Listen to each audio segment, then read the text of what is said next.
months, I came across an article about ketogenic diets, and I became fascinated with something we might talk about today, which is mitochondria and also ketones and the ketogenic diet. And I tried it myself, and it just made a huge difference to how I felt. And it put my various mental health problems and my chronic fatigue into remission, and I've been on it ever since. Welcome to Holistic Therapy Podcast. My name is Dr. Carlos Nagy. I am a nutritional pharmacist and holistic therapist from Egypt.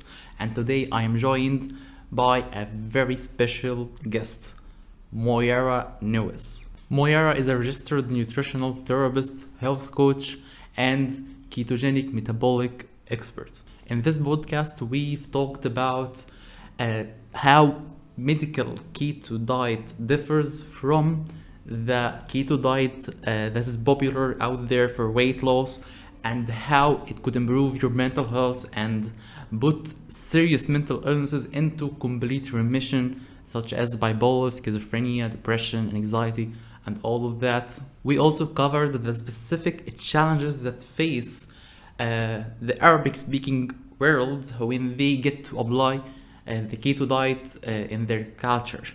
So if you are from the Arabic-speaking population, you will find this episode very beneficial to you. I hope you enjoy this podcast, and let's begin. Welcome, Moira, to the show. I am really glad to have you here today. Thank you very much for inviting me on. Great. First of all, let our audience know about your personal story. How did you end up doing what you are doing today? So my background is I spent 20 years as a senior manager in the NHS in England and Scotland. And eventually I suffered from burnout and had various mental health and chronic fatigue problems myself.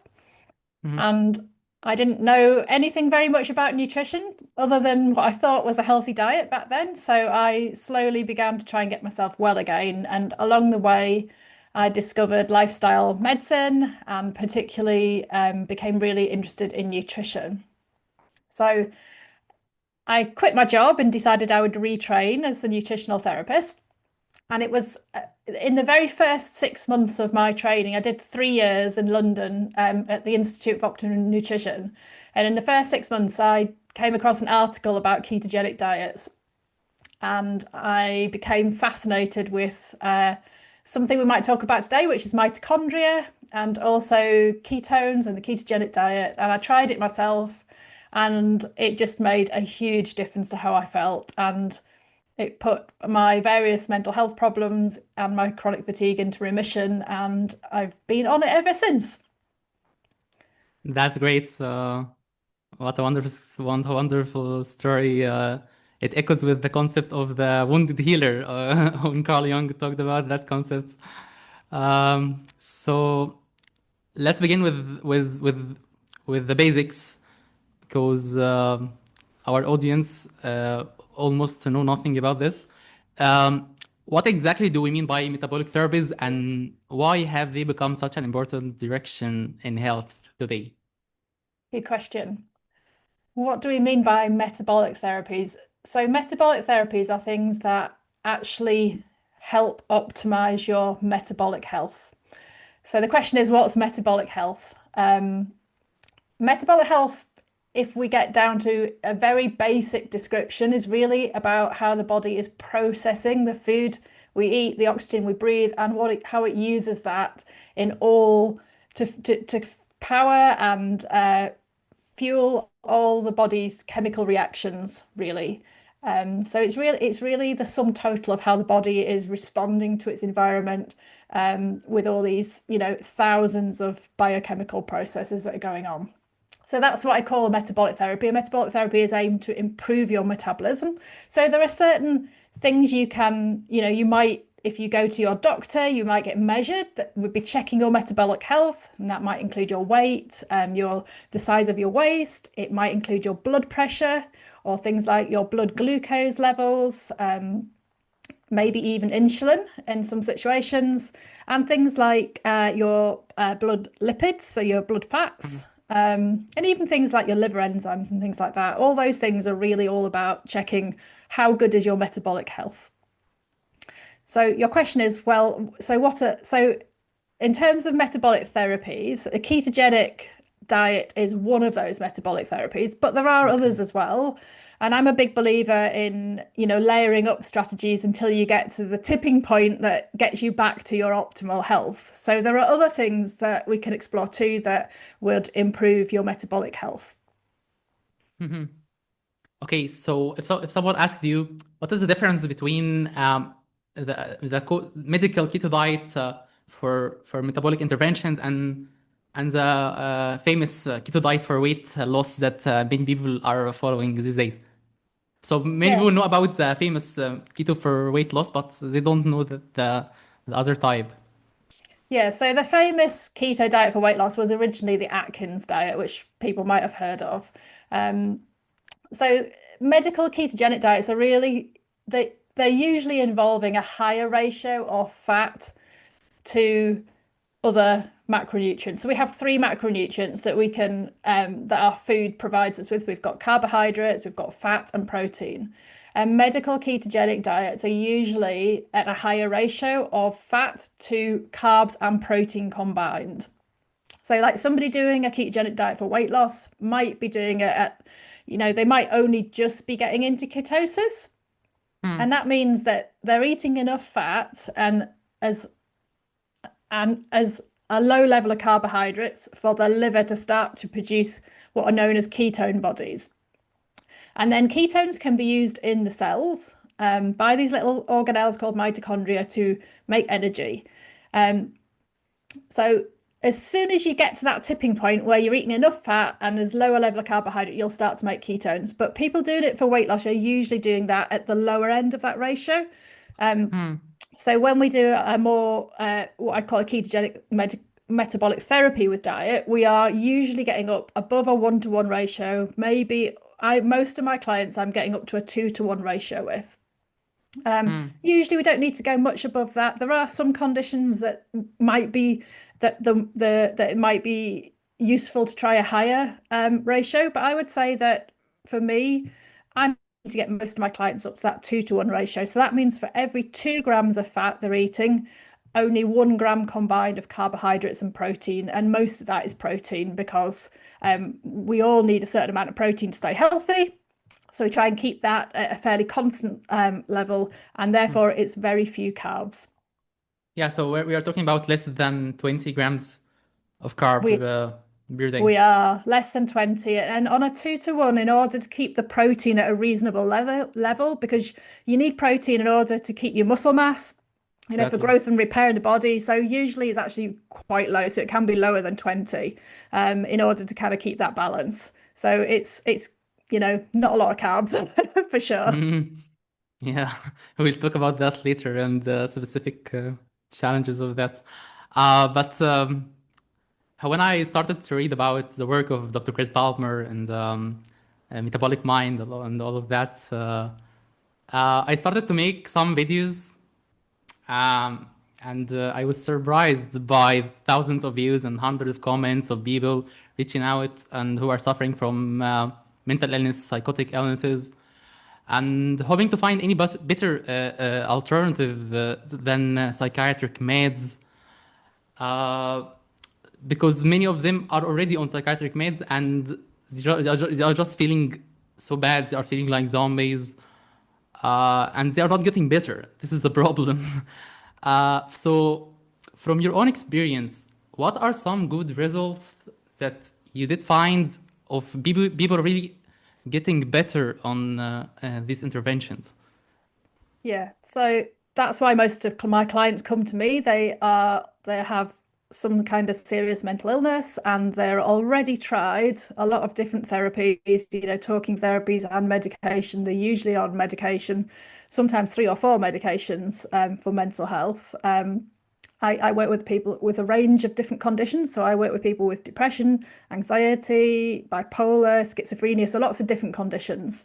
Hmm.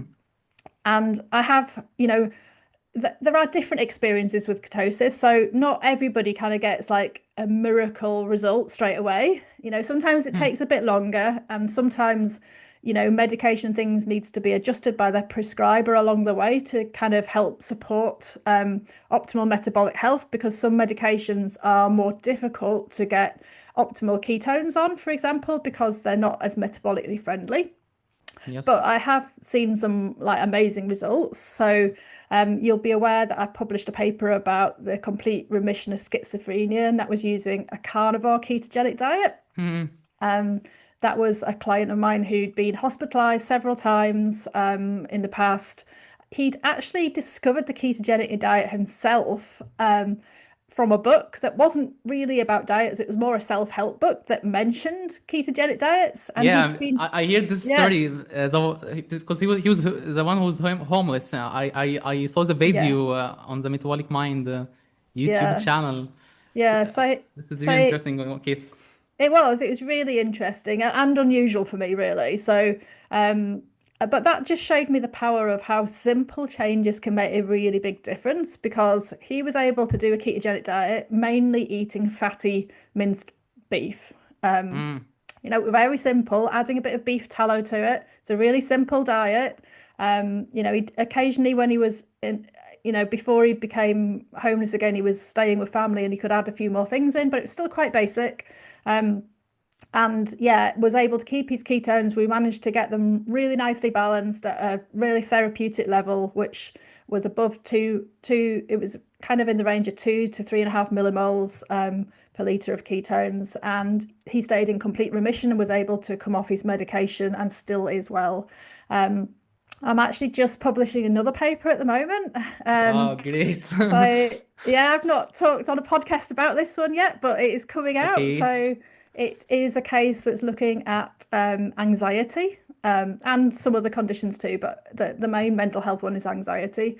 And again, that's actually using a carnivore approach, which made a huge difference to this lady, who actually interestingly works kind of in the she works in the kind of meditation space. So she's Mm, already very, very familiar with all the other sort of stress management kind of tools at her disposal. Was still struggling with anxiety and found diet to be the best solution. Again, getting up to that kind of more higher end of ketosis, and yeah, just describing just the calming of the mind when she entered that state. So um, that's really interesting, and I've got experience working with people with depression. Was in touch with a client this week who I worked with a while ago now, but I like to kind of check in, see how people are doing, because it's useful to learn and see what happens after they stop working with you. What happens 60 months down the road? Can they keep the diet going? What the outcomes?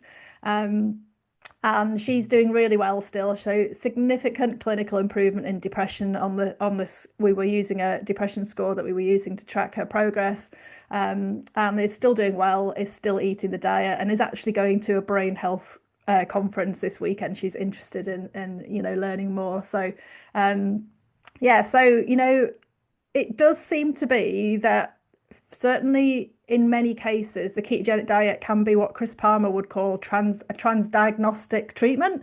It can mhm. work across all these mental health uh, diagnostic criteria, and that's because it's really treating, or working with the underlying kind of pathophysiological processes in the body that are going on, and it's kind of addressing the root cause. Yeah, tell us about that root cause. What is exactly the keto is doing inside the brain cells? Yeah, okay, so they're doing a few things. Perhaps the one that's most known about and talked about, and is probably why Chris Palmer called his book Brain Energy, is because they have this, they are a very efficient source of energy ketones. So ketones can be burnt in the mitochondria as a fuel, just like glucose can. But they actually produce more ATP per molecule of oxygen than glucose does, and they can work in like lower oxygen environments and things more effectively. So sometimes used in brain injury, for example, because of that. Um, Hmm. and it's a simpler process too. So instead of requiring a 10 I can't say this word, but 10 It's fine. enzymatic enzymatic reactions. So 10 enzymes involved in producing the ATP. With ketones, it's actually only three, so it's simpler. So if you're missing a nutrient cofactor, if you've not got enough magnesium or something that's needed in that process, then chances are it's going to be easier to produce the energy too. So you've got this efficient energy source, and that can get round problems with burning glucose. So if you are a bit insulin resistant, if you're somebody that's got type 2 diabetes, which is a big issue in mental health, there's a lot of people that have both. But if you're not able to use glucose effectively as a fuel, then, burning ketones is going to give those brain cells that fuel they need to become alive again and active. And ketones also work to reduce oxidative stress and inflammation. So they've got this anti-inflammatory effect, and they do that. There's a few mechanisms that I probably can't remember everything today about, but they directly kind of signal what's called the inflammasome in the body and directly work to reduce inflammation. And they're also really neuroprotective in other ways. So ketones help promote the growth of new neural connections, so rewiring the brain up, so they can promote brain-derived neurotrophic factor, for example. And they'll also help balance neurotransmitters. So the two that are usually talked about in this context would be GABA and glutamate. So the excitatory and the calming neurotransmitters can be better balanced on a ketogenic diet too. So there's a lot of reasons really why it's good for brain health. Mhm. Uh, what about there's a famous thing that's going on right now. If you hear about methylene blue and its role in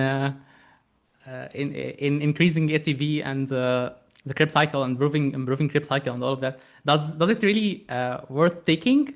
What do you think about that? Well, I've never personally experimented with it. I'm a bit wary because I know it's toxic at the wrong amount. Like if you have too much, it's not a good thing. So Okay. I think it probably is what they call mitohormesis, where, a little bit of stress in a situation, like having something toxic is a little bit of stress. But actually a little bit of stress is good for the body, just not too Hmm. much. So it's the same, like stress can be exciting and good, we can enjoy it. Hmm. Too much stress is a bad thing, right? So just generally, I think that there are a few of these things that are known to, ketogenic diets themselves actually are, when you're resetting stuff is a little bit of a stress on the body. Yeah. So ketogenic diets are sometimes talked about as being a mitohormesis effect. And that really means they're stressing the mitochondria a little bit, but in a good way. So like exercise is another example. It's a little bit of a stress on the body, but it's not necessarily a bad thing, Hmm. so it's this kind of weighing up what right level of stress is. So methylene blue, I don't think my professional body actually allows me to use that, so I don't use it in practice. But I do see lots of comments, and some people definitely find it helpful. There is evidence out there, and I think there are actually some trials that have looked at methylene blue. You might know more than me on this one, so Hmm. yeah. Okay. So, can we say that there's an interesting question that arises here. Uh, if it all about metabolism and improving metabolism, so if someone is already healthy, metabolically healthy, going to the gym, eating like low carb, low fat percentage, will he not benefit from this approach to treating his improving his mental health, or is it only for the Hmm. metabolically ill? Good question. One of the interesting things is I don't think you can always tell just by looking at somebody how metabolically healthy they are. So an example would be there are a few Olympic athletes who look really great but are type 2 diabetic. Um, you Okay. know, and yeah, absolutely. So probably because they've consumed a lot of glucose during their training, so it's a bit of a risk factor. Um, I mean, my father was lean as well, but developed vascular dementia. So there are people who are not, might not be as metabolically healthy, but don't necessarily look that way on the outside. You might have heard there's a term, thin on the outside, fat on the inside again. And that's to do with visceral fat around the organs, which is not always that visible, So I think the answer is possibly, there was some interesting work done recently by a researcher in London. She's known on Twitter as Bella Mitochondria, and she published a really interesting trial that took women who were on a ketogenic diet already and put them on a normal kind of Western diet, a high carb, high fat diet, and measured all their metabolic markers and then put them back on the ketogenic diet. And it's the other way around to most trials. So it's quite an interesting one. And she found that all their health markers deteriorated when they went onto the standard diet. So, wow. Yeah. So I think personally, like if you're low carb, you're really active, you're fit, you've got no metabolic health problems, that's great if you've got no symptoms. But if you've got poor mental health, it's definitely worth considering. Because I think that my personal view is that, if you've got poor metabolic health, one person might develop type 2 diabetes, somebody else might develop a mental health problem. From the same root cause. It's just that our bodies are different. Different organs and tissues might be affected in these situations. We've all got slightly different risk factors. So yeah, so I think it's definitely, in my view, worth an experiment. Yeah, I think it's at least it will optimize his mental health. Yeah. So if someone wants to try, if someone is listening to us right now and he's suffering from major mental illness and he's thinking to start this intervention, but he's doubting inside of himself because he's thinking that this is all new. There's not much compelling evidence about it. Do we really can answer him boldly and say, right now we have strong evidence that proves that this intervention really works for mental illness, or are we still at the very beginning and we can't make such a strong claim? I want to know about how strong is the current evidence right now. So the evidence is building, but it's not as strong as it could be. So there's lots. So let's think about, there are different levels of evidence, like the pyramid of evidence-based medicine. And at the bottom, you've got all the anecdotal reports, case reports, and there's a lot of those now. And we've also now got the next tier. We've got the start of small trials, there've been trials done at Edinburgh University for bipolar. There've been trials done. There was an inpatient trial done in France for a range of different mental health disorders. There's been work done in America. There's quite a few now building up with smaller trials. And now we're just beginning to see some of the larger randomized controlled trials coming in. So I think there's two bits of the evidence. The one is, do we understand the theories of why this works? And there's a lot of evidence around metabolic health, right, in general, and these different kind of pathways, but it hasn't all been tested in mental health, and I think that's making that jump. That's the issue. So if you take a ketogenic diet for type 2 diabetes or for weight loss, we know it works. The thing that's now being addressed is, do some of those same root causes apply in mental illness? And it's interesting, in the UK, anybody with a severe mental illness is entitled to a physical annual health check because of the risk of poor metabolic health. So even in our national health system, we have this clear linkage that we know that people with mental illness are much more likely to develop diabetes or obesity or heart disease. There's a well-known link there, and the same runs the other way, that if you have those conditions, you're more likely to have a mental health condition. So we already have there's a lot of correlation, but that's obviously not causation. So we're beginning to build the evidence base. But I personally think there's enough there to give it a go, because there's not a lot of downsides, Exactly. It's very safe to try. It's pretty safe. You might just need a bit of help with possibly changing medication. Often it's deprescribing it, though. So it's often reducing your medication with the right person's help. And And, you know, there aren't that many other side effects that you worry about. There are some short-term things that happen when you change your metabolism, but, you know, they usually disappear quite quickly. Um, yeah, so that would be my view, would be like, why not give it a go and see if it helps, Hmm. you know? And if it doesn't, you can easily get out of ketosis. All you need to do is drink a glass of juice or eat you know, a piece of fruit. It's very easy to get out if it doesn't work for you. If you don't like the effects, you can easily get out of ketosis. Yeah, I feel like the same. Yeah, you won't lose anything. Yeah, you're already in a desperate situation, so why not give it a go? Um, I want to raise like you previously you talked about the carnivore approach, Mhm. and I believe I first heard about it from the famous Michaela Peterson, the son of Yeah, Jordan Peterson story, and about her problem and all of that. So the root cause here is is certain food sensitivities that we are removing by going into carnivore approach. So what do we know about food sensitivities and how they affect yeah. mental health? So I one way I like to think about this is, what are we evolutionarily designed to eat? So Hmm. what did we eat? What's our, you know, if you had a lion, right, you probably wouldn't feed it anything but meat, because we know lions survive on meat. I know it's a bit extreme example, but you know, but we know it's like pretty much know the specific foods most animals should eat. When it comes to humans, I don't know that you know, we've diversified away a lot from where our evolutionary roots are, you know.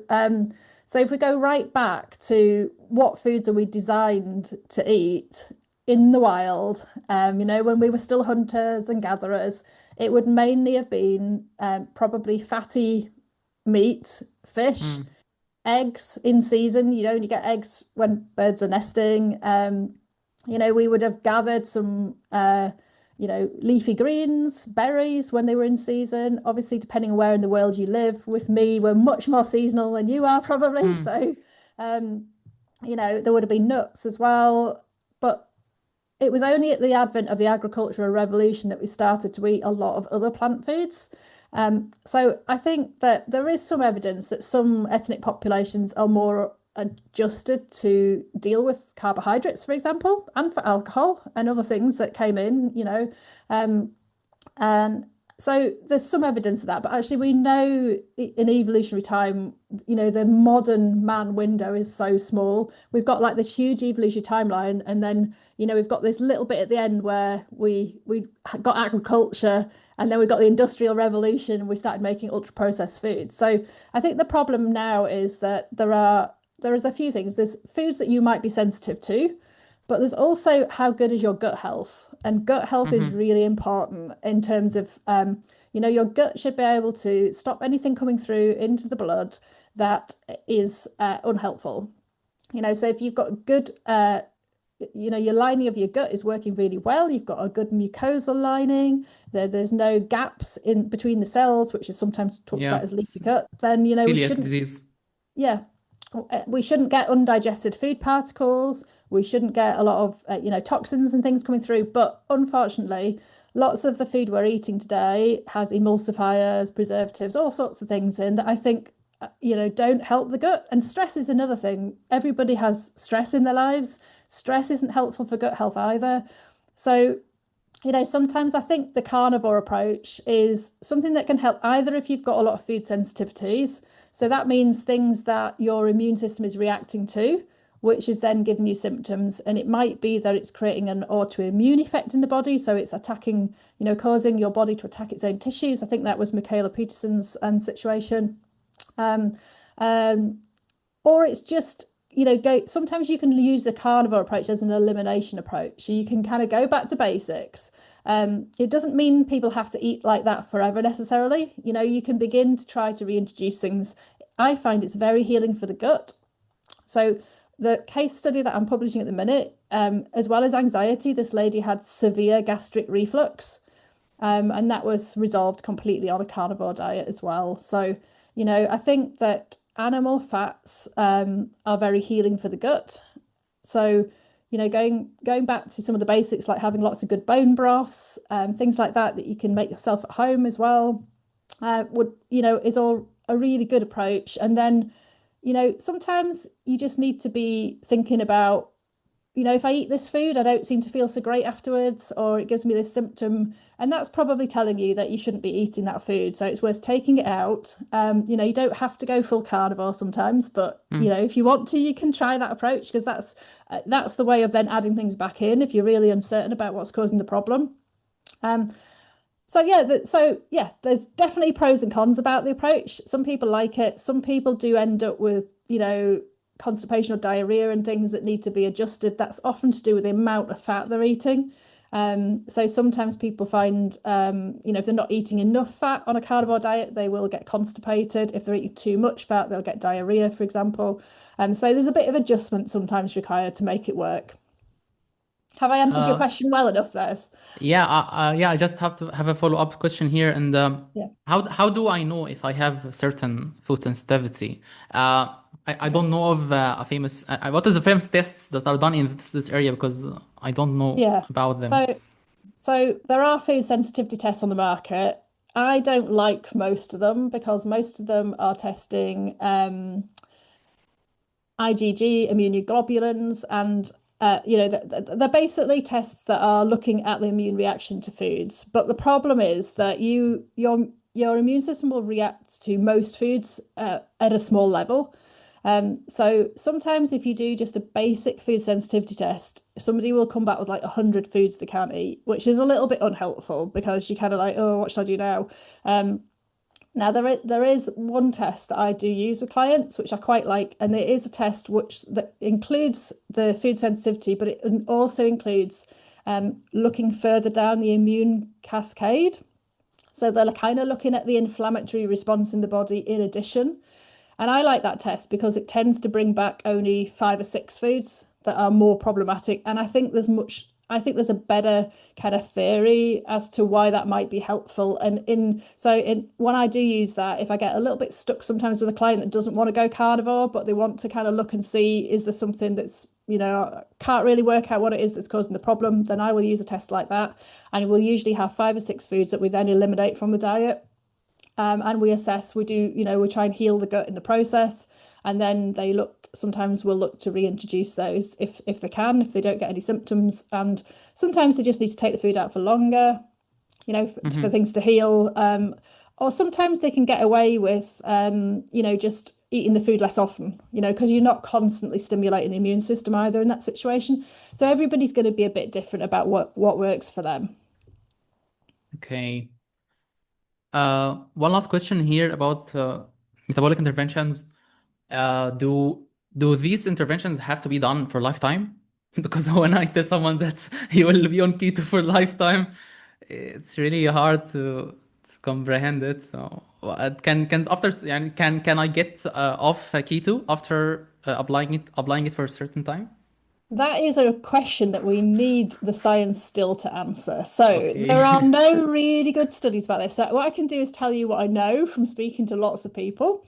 And there does seem to be, a mixture of results. Some people do seem to need to stay at a higher level, and other people over time seem to be able to be much more liberal with the diet. They're probably still staying close to being just into ketosis, but they're not needing to be at the higher level. So it becomes much easier to socialize, to travel and things like this. And it was interesting. I've just come back last week from the global keto event in Paris. Mhm. And actually, we were discussing this between some of the practitioners that were there. And I was hearing, so I was hearing sort of from other people what their views were. And so, generally speaking, people seem to be able to adjust to a lower level of ketosis for mental health specifically and and still cope. So there seems to be some kind of, 6 months of ketosis or longer.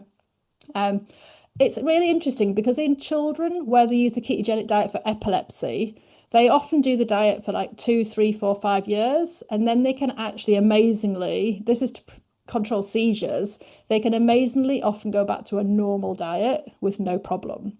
But I think Okay. it's because it's rewiring the brain, and in children, the brains are really much more plastic, much more, Mm. not fully connected. I think in adults, the chances of that happening to that extent is probably less. Um, Mm-hmm. but we do need some better, try longer term follow up to see what happens in these situations, because at the minute it is anecdotal. I know personally, I've been on a ketogenic diet for 7 years. I don't have to stay at the high levels all the time either. I find personally that if I'm going through a really stressful period, sometimes it feels better if I get a bit higher again. And then, if life settles down again, I seem to cope with, being at a lower level. So it's about, Okay. I always say to my clients, is it going to be a bit about personal experimentation? After we've kind of got you to that good point, you're going to have to experiment and see what works for you. Mm-hmm. Mm. Okay, let's move on to specific challenges that face people um, in the Arabic world. Mm. So the famous thing will be the price of the ketogenic intervention being expensive. So you already shared that case study, and I want to discuss with you about what are the cheapest type of foods that can we can apply and still put us into good state of ketosis. Yeah. So this is going to depend a little bit on the Hmm, local situation, because I obviously don't know how much food costs in certain countries, but um, if I'll give you an example from here. Like fattier cuts of meat are actually cheaper than lean cuts here. of course. So Here so too. actually by quite an amount, so it's quite significant. So eating 25% fat ground mince or minced beef is a pound or two cheaper per packet. So Hmm, um so I think this depends on your situation and what you can do yourself. Obviously, um, you know, in some areas, and if you're eating dairy, dairy can be quite a good option because it can be quite cheap too. So cheeses, hard cheeses, things like that. mhm. Eggs are usually quite cheap as well. So I think it depends. I mean, interestingly, where I am, fish is quite expensive. Even though I'm in Scotland where we fish a lot, it's still expensive because most of it's exported from the country to bigger markets. So I guess but I guess in the Arab world there will be some places where smaller fish in particular is probably quite cheap. Yeah. And small fish are great, and small oily fish like sardines, anchovies, things like that. They're a good source of oily fats. So I think this is about looking at the kind of ketogenic foods, the things that, on my list would be, meat, fish, eggs, Hmm, dairy if you're eating dairy, coconut fats as well, coconut milk, and looking at what's available locally to you, looking at how, if you're in a supermarket, then, having a look at the fat content and the carb content of these foods, because even cheeses will be different. There are some higher fat cheeses, lower fat cheeses. So I think it's about looking around and finding, what works for you. Often ketogenic diets get expensive when people are looking to eat, the top range of like cuts of meat, hmm. you know, uh, or eating out, in restaurants and things, and they're having to go for, sirloin steak or something, because there isn't anything else on the menu. But for the average person, that's not always the case. It can be done simpler. So I think I can't obviously give exact advice here, Yeah. but I it's think about I believe working it out. I can make a video in Arabic about the cheapest things that people can Yeah, follow, and yeah, I have yeah, in my already in mind many very cheap options here, so yeah, it will not be a problem. But a second problem here is the Arab culture is it's like it's a culture that rotates around food. And already and many of these foods are very high in carb and how yeah. to deal with the social aspect of foods and I will have to like to prepare my own meals. I can't eat with my friends. I can't eat with my family. How to help someone with these challenges? Yeah, I think the social side is the biggest challenge personally, because you want to live your life, you want to enjoy your life, you don't want to be stuck at home, not, worried about eating out. So I think it takes a bit of practice. and a bit of confidence sometimes as well to find your way in this situation. Firstly, if it's a friend, if you're at somebody's home, you're having a family gathering or friends round, then you can offer to take a dish of food. That's one way around things, and then there's something you can eat. So that's often a great suggestion. Obviously, if you cook for yourself, and that's good, and you can take things out. If you're out at work in an office, you could take something out with you, that's suitable. Eating out is probably the biggest challenge, or going to bigger social events like weddings, things like this, where there's little control over the food. So I would give you a few tips. First one is, if you're eating out at a restaurant, then you could look at the menu beforehand if you can online, have a look so you've got a little bit of an idea, and be prepared to ask for swaps, which is what I do. So if I'm eating out, if I'm on holiday, I will have a look at the menu and think, right, okay, I'd like to eat this meal here, but it's got something in I can't eat. So I will ask them to do a swap. I'll say, could you do me some salad instead, or some extra vegetables instead of whatever the carb is, whether it's bread or pasta or rice or whatever it is. I find most places are quite, will do that. It just takes the confidence in asking for it. So that sometimes you can actually look at the menu and put together things, that might not be what people would usually choose, but would work quite well. So if I go out for an Indian, for example, I like Indian restaurants because you order the carbs separately. You order your main dish, your side dish, and then you order naan breads or rice. So you don't have to order the naan breads or the rice. You can order an extra side dish, of paneer cheese or something. So I think it's about, thinking about those things in advance. It's great if at home you can get family support. So if you are doing this and you have a partner, could you do it together? That's often what I suggest to my clients is, will your partner join you on this journey? And that makes life a lot easier. It also takes away the temptation because they're not they're not asking for the carbs on their plate all the time too. And often partners need to improve their health as well. So that's Yeah. good. The other tip I would say is you could take something with you. So even if you're eating out, you could take a bottle of oil in your bag and add it to your food. Yeah, keto snacks. Yeah, take a keto snack. It can be as simple as some, macadamia nuts or something like that.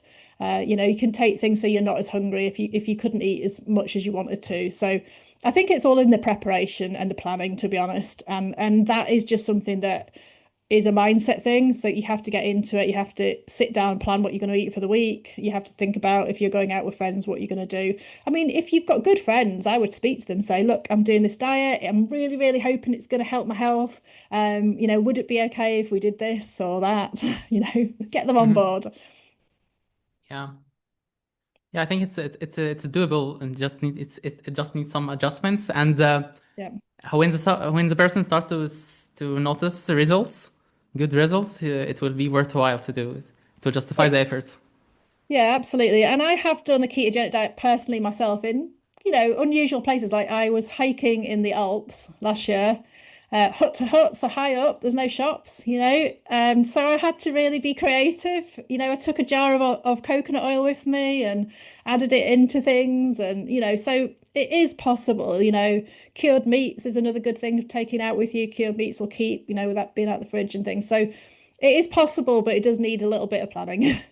Yeah, exactly. One final thing to discuss is about the lack of trained psychiatrists and mental health professionals in these interventions. So if you already said that we need to adjust the dose of the medications after following these diets.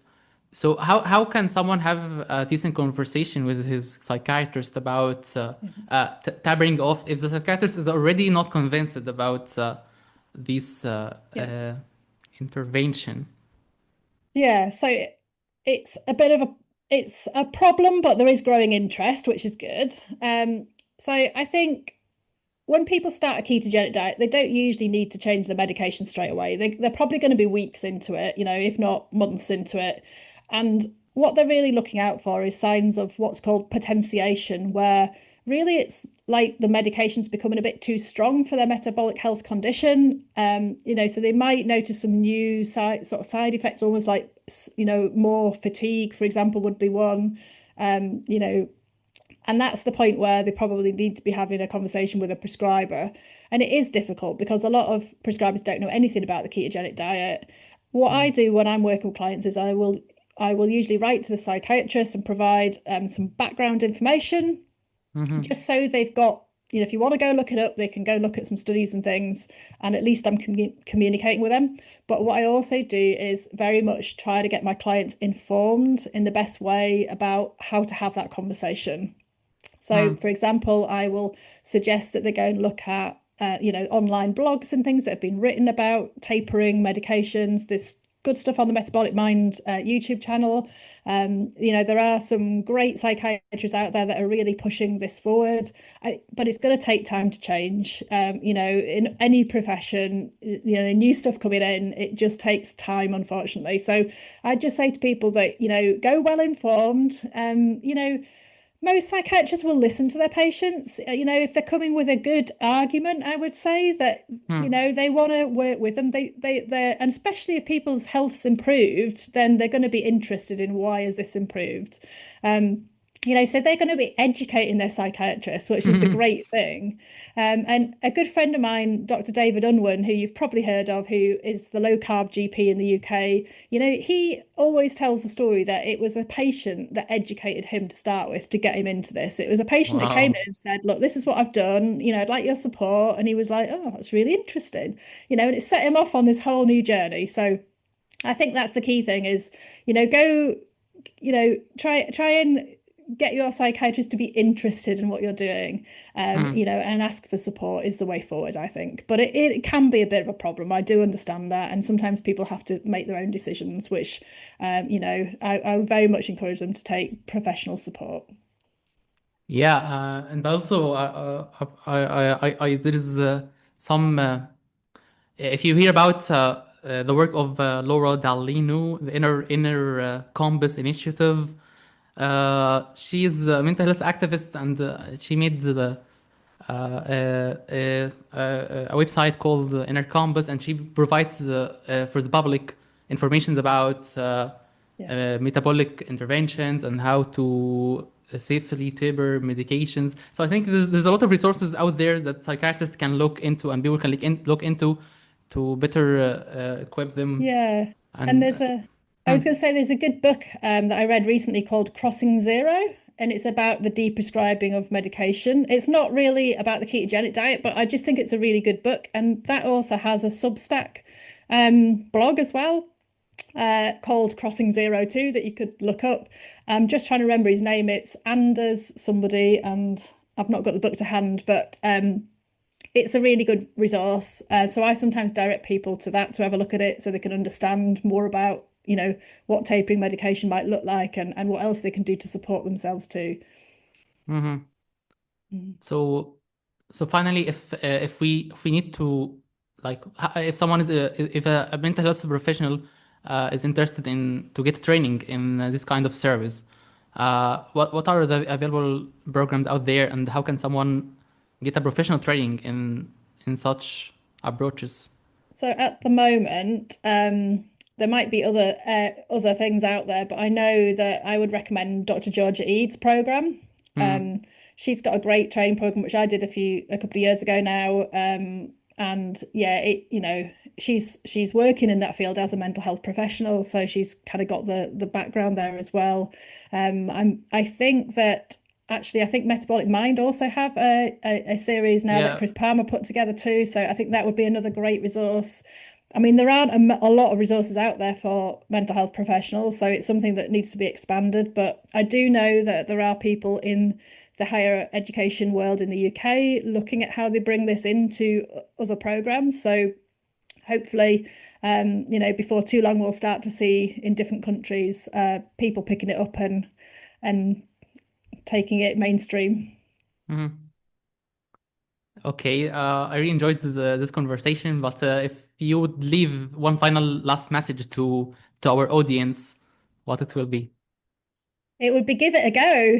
What have you got to lose? That would be my Okay. message is, if you've been thinking about it, even if you've just heard about it, just start, trying to eat more that way. And it might be that if you're on a high carb diet at the minute, you just go low carb, just you want to transition towards that way of eating. And Mm. there's loads of good information online. There's I like the Diet Doctor website as well. It's got lots of nice visual infographics on there and things that can help you. So there's beginner guides to keto on there and things. So you can come and have a look at my website as well. I've got quite a lot of blogs and information and things you can download, and a quick start keto guide. So yeah, I would say, it might be that this is a new approach, but why not give it a go? Because there is the evidence really is building, suggesting that there is something here. The ketogenic diet seems to have a greater effect. Certainly on a large percentage of the people that try it. Maybe not for everybody, but it definitely is working for many people, and there are some amazing and recovery stories as a result. That's great. Thanks for being here, Moira. I really enjoyed this conversation. I am sure that our audience will also enjoy it. And maybe in the future we can schedule a next appointment. So I just want to thank you, and it's been a pleasure to have this conversation with you. It's been a pleasure from my side too. Thank you so much for inviting me on, and yeah, I look forward to that.